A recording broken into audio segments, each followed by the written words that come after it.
Welcome guys to another Crusso code video. Today we will be talking about the Aether. So for backstory, recently I made a video about my ideas for Minecraft and I've decided to make a part 2 all focused around the Aether. But before we get into this, I would just like to ask two little favors. First, a like and subscribe would be greatly appreciated, considering I have so little subscribers and likes right now.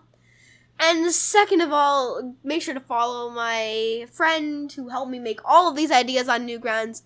Would not have been possible without him. But without further ado, let's get into my ideas for the Aether. So my first idea for the Aether is how the terrain would work. I'm thinking that it is floating islands similar to the end islands, but more pointy on the bottoms. And it has these special patches of white things that give you regeneration when you're standing on them, and also like waterfalls that give you regeneration. It's a very happy place, the Aether. And you get there from the end city in the ship. There might be a portal in there. Go through there. Then you're in the Aether. And that is the Aether's terrain generation. There are only small islands until you get to this big island, which actually houses the Aetherian city on it.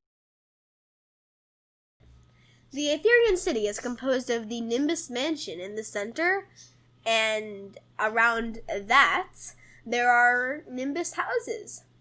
And the Nimbus houses, they're pretty simple. They're like village houses, but like courts, pretty much. But the Nimbus mansion is the main structure of the Aether. First, it has Nimbus guards around it and in the inside perimeter of it. And it has a boss room with a Nimbus king in it and a bedrock maze to get into the boss room. And it has this ultimate library guarded by this mini-boss. And inside this ultimate library, after you kill the mini-boss, you're allowed to access these bookshelves that actually drop ultimate books. When used in an enchantment table, it gives really powerful enchantments, like Sharpness 10, for added XP cost. So now you can get better enchantments for more work. And that is the Nimbus Mansion. But you may have heard me say boss room. Yes, we have added a boss. But before we get into that, I'm going to talk about the other mobs. The Nimbus. It is not hostile, it has 15 health, and if a Nimbus guard, if it's hit, a Nimbus guard will try and kill you. It will not retaliate, a Nimbus guard will come, and the Nimbus guard has 50 health, it uses a sword that deals 5 damage, and it has a 5% chance to drop a Nimbus extractor. And after that, you cannot get another Nimbus extractor until you use the current one, or you die. And then there is the Nimbus Servant, which is actually spawned by the boss. It has 50 health and it uses magic that deals 2 damage a second when it hits you. And finally, the hit of the Aether, the Nimbus King. It is the new hardest boss with a amazing 1,000 health. And it can spawn Nimbus Servants until it's at half health, and after that, it can't spawn the Nimbus Servants, but it can start regenerating its health until it has 20 health. And it does this attack. It basically throws some terrain at you, and you sort of like fly over. It's very hard to defeat. And when it's at 20 or below health, it's not like the other mobs.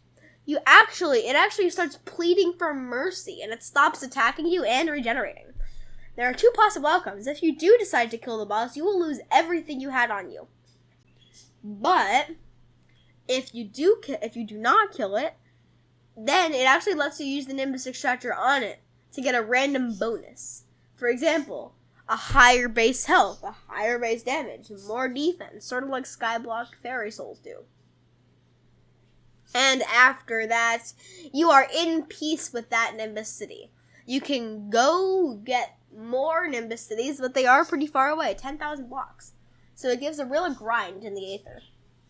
And the more kings you actually do get peace with, the harder the bosses are to defeat, and the better bonuses they give you.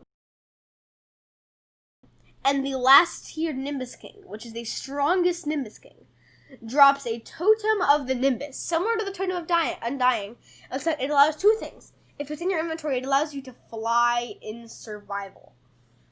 Wow. Flying in survival? I mean, who doesn't want to do that? And it also allows you to get a pet Nimbus. And that is the end of my ideas for the Aether. I hope you enjoyed this short little video. I tried not to make it too long, and this is actually like my 20th time recording this video. I wanted to make it perfect. So, as you can see, I spend a while on these videos. So, again, make sure to drop a like and subscribe. And without further ado, peace out, goats.